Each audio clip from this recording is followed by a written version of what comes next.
tumefurahia kwa pekee kabisa uamuzi huu wa mahakama ya hakimu mkazi Dar es Salaam iliyopo Kisutu kwa sababu kubwa moja. Ni uamuzi ambao haukuwa mwepesi, ni uamuzi ambao ulihitaji ushujaa wa mahakama.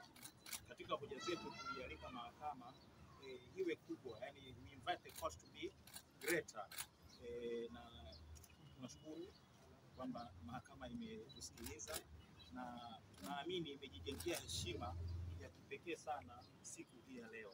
Heshima hii ni kama akiba ambayo imejiwekea, ambayo naamini itatumika kwa muda mrefu sana. Kwa hiyo kwa kipekee kabisa tuishukuru mahakama kwa ujasiri, tushukuru mheshimiwa Kimimi na tumuombe aendelee kuwa na ujasiri huo, kwa sababu kesi hii kama tulivyosema inafuatiliwa na watu wote wa ndani na nje ya Tanzania. Kwa hiyo heshima hii inajengea ndani ya Tanzania tu, hata nje ya Tanzania, kwa sababu wote mmeona kulikuwa kuna kutoka Mheshimiwa Lissu afikishwa mahakamani, imekuwa na international observers kutoka taasisi mbalimbali, East African Society, mabalozi, wale wote wanabeba reflection ya kwamba basi angalau mahakama zetu zinaweza kuwa na ujasiri.